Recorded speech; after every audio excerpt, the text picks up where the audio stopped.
जय हिंद दोस्तों। चलिए देखिएगा, आज हम अब बताने वाले हैं क्या। इससे पहले हमारे ब्लड में और सब चीज़ें हो गई हैं, वो क्या वीडियो प्ले लिस्ट में पड़ा हुआ है, आप वहाँ से वॉच कर सकते हैं, ठीक है ना।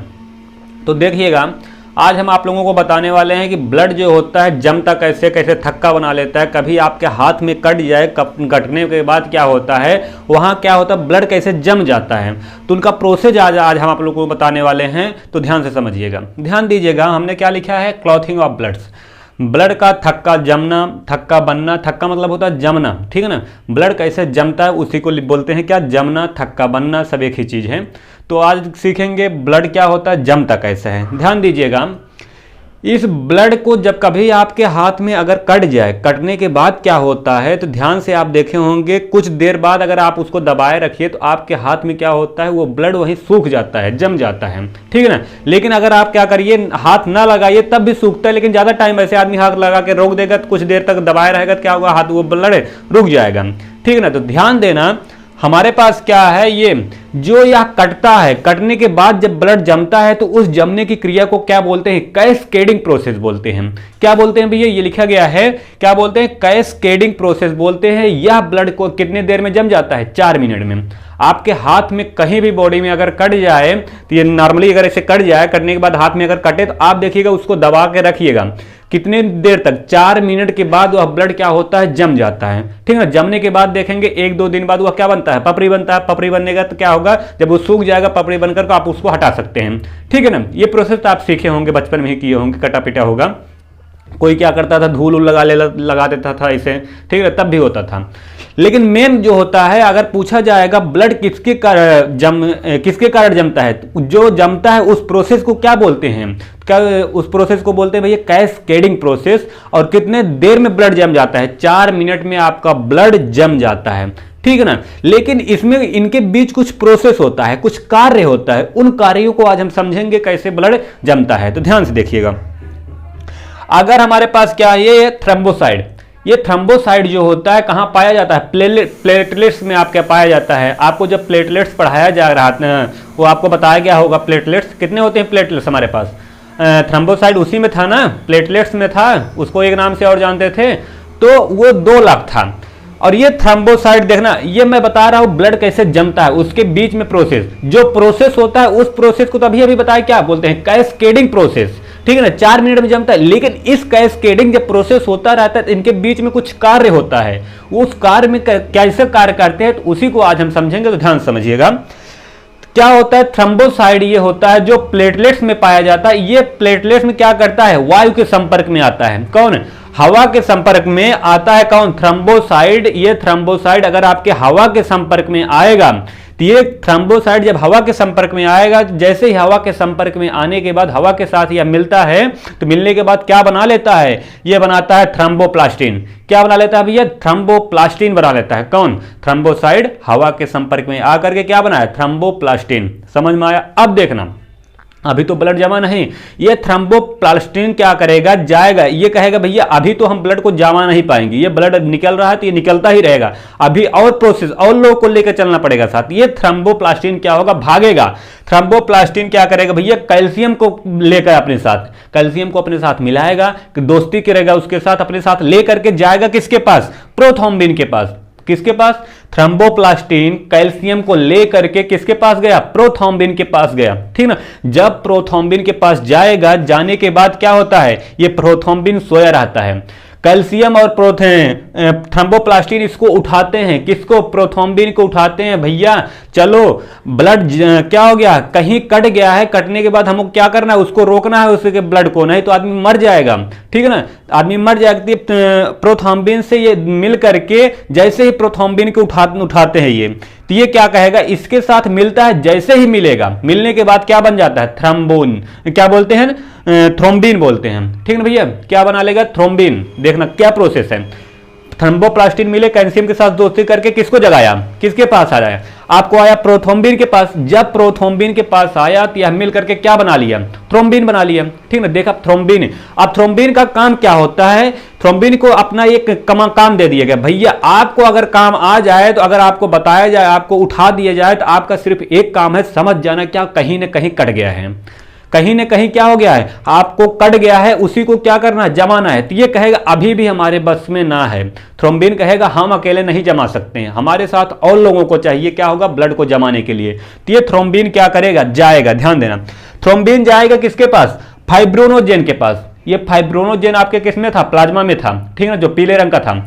तो ये जाएगा थ्रोम्बिन किसके पास जाएगा, फाइब्रोनोजीन के पास। जैसे ही फाइब्रोनोजीन के पास जाएगा, ये फाइब्रोनोजीन के साथ मिलेगा, कहेगा भैया चलो चलो, कहीं कट गया, हमें क्या करना है, उसको, उसके ब्लड को रोकना है। किसके साथ मिलकर के, फाइब्रोनोजेन के। जैसे ही ये दोनों मिल जाएंगे, जैसे ही मिलेंगे, मिल करके क्या बना लेंगे, फाइब्रिन बना लेंगे।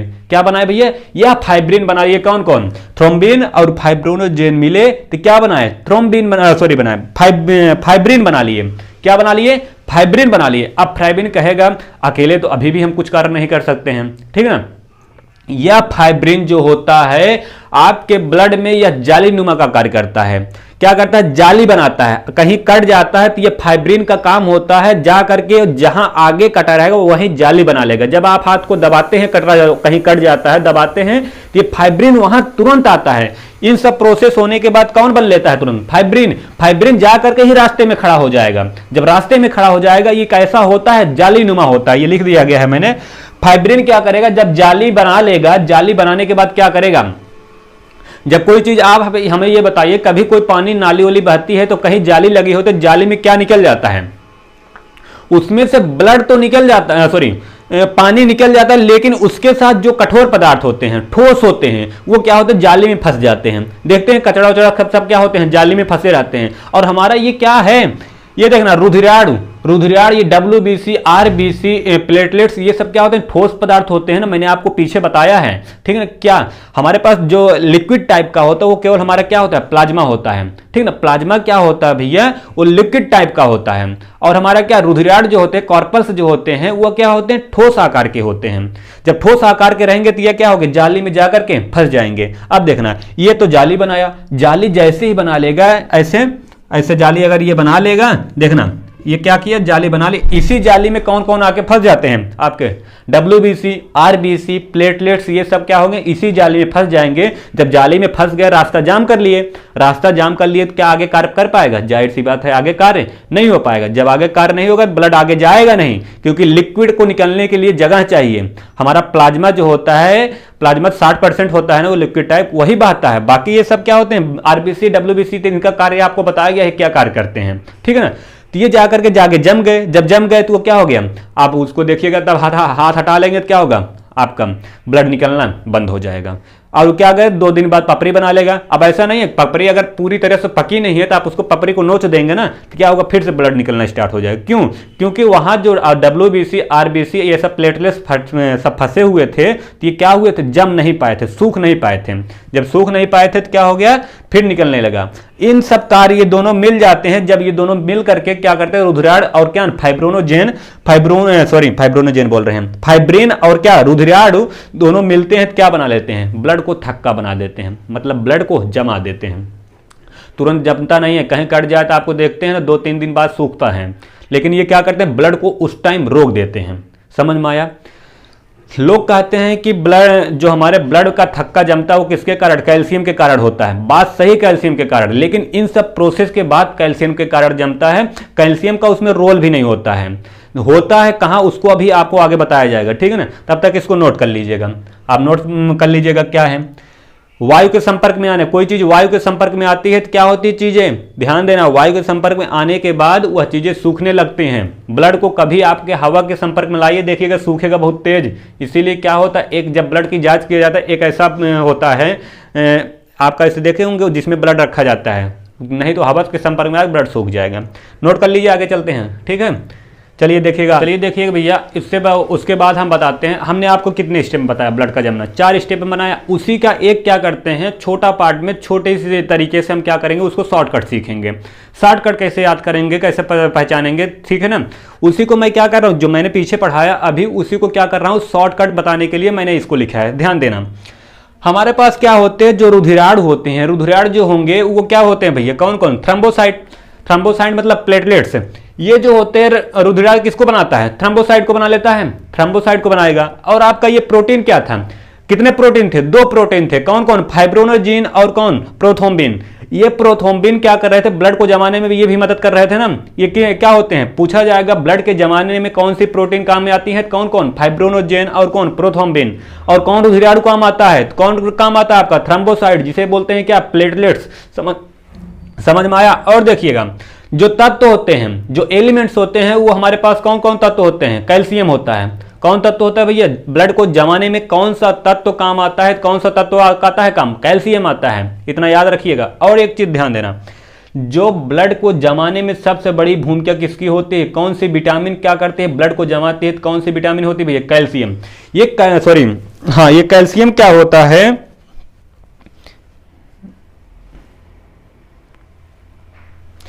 ये क्या होता है भैया? ये विटामिन पूछा जाएगा ब्लड को जमाने में कौन सी विटामिन काम आती है? विटामिन के।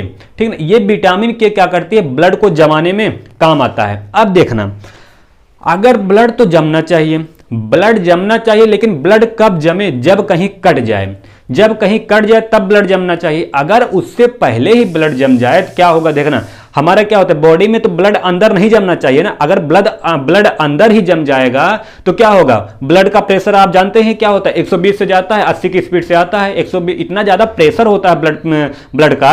तो क्या होगा? जब अगर कैल्शियम उसको थक्का बना लेगा, जमा देगा। देखना, कैल्शियम क्या करता है? विटामिन के हमारे पास क्या करता है? ब्लड को थक्का बनाने में बहुत ज्यादा मदद करता है। लेकिन यह तब करता है जैसे ब्लड क्या होना चाहिए? जब कहीं कटे तब जमना चाहिए। अगर ब्लड शरीर के अंदर ही जम जाए, प्रेशर इतना ज्यादा होता है, अगर जम जाएगा तो क्या होता है? उसी से हेमरेज हो जाता है। अगर शरीर के अंदर ब्लड जमता है क्या होता है? ब्रेन हेमरेज हो जाता है। आप सुने होंगे कभी कभी आदमी को क्या हो जाता था? ब्रेन हेमरेज होता है। ये माइंड में होता है, क्योंकि माइंड में, अब हमें ये बताइए, जब ब्लड बह रहा है नस में, अगर कैल्शियम जा करके ब्लड को शरीर के अंदर ही जमाने लगेगा तो वो जम हो जाएगा। वहीं वह रुक जाएगा, जम जाएगा। ब्लड का प्रेशर इतना ज्यादा होता है तो क्या करेगा? जब रास्ता नहीं पाएगा तो क्या करेगा? कहीं ना कहीं जाने से रास्ता ढूंढेगा ना, तो क्या होगा? ब्लड इतना ज्यादा प्रेशर से मारेगा तो क्या होगा? नस फट जाएगी। नस फट जाएगी तो क्या हो जाएगा? ब्रेन हेमरेज हो जाएगा। वही होता है हमारे माइंड में जो होती है, नसें इतनी पतली होती हैं। इतनी पतली होने की वजह से अगर कभी कैल्शियम जा करके वहां क्या हो गया, हमारे पास क्या होता है? ये विटामिन के जा करके वहां क्या करें? अगर बैठ गया तो वहां जाने के बाद क्या होगा? बैठ जाएगा तो क्या होगा? रास्ता जाम। जब रास्ता जाम, इतनी छोटी इतनी पतली नसें होती हैं, तो जब रास्ता नहीं पाएगा तो कहीं ना कहीं से ढूंढेगा रास्ता जाने का। तो क्या होता है? जब तेजी से मारेगा प्रेशर तो क्या होगा? नस फट जाएगी। उसी को बोलते हैं ब्रेन हेमरेज हो गया है। ठीक है ना। माइंड में क्या होता है? ब्रेन हेमरेज किसके कारण होता है? तो आपके ये विटामिन के कारण होता है ब्रेन हेमरेज। समझ में आया? अब देखिएगा, जब ब्रेन हेमरेज होगा, ये विटामिन के तो इसको जमा दिया, लेकिन ध्यान देना भगवान, अब हमें ये बताइए कोई आदमी कैसे कार्य करेगा ये तो हम डिसाइड नहीं कर सकते। आप देखोगे जब कटता है तभी ब्लड जमता है, अंदर क्यों नहीं जम जाता है? अब पता नहीं भगवान किस यूनिवर्सिटी से पढ़े थे, इतना होशियार थे कि देखना एक चीज बनाए क्या, इन्होंने क्या किया? एक एंटी क्लॉथिंग बना दिए जिसे बोलते हैं क्या? हेपरिन। ये हेपरिन का काम होता है, हेपरिन क्या होता है? शरीर के अंदर ब्लड को जमने नहीं देता। इन चारों का दुश्मन कौन? हेपरिन।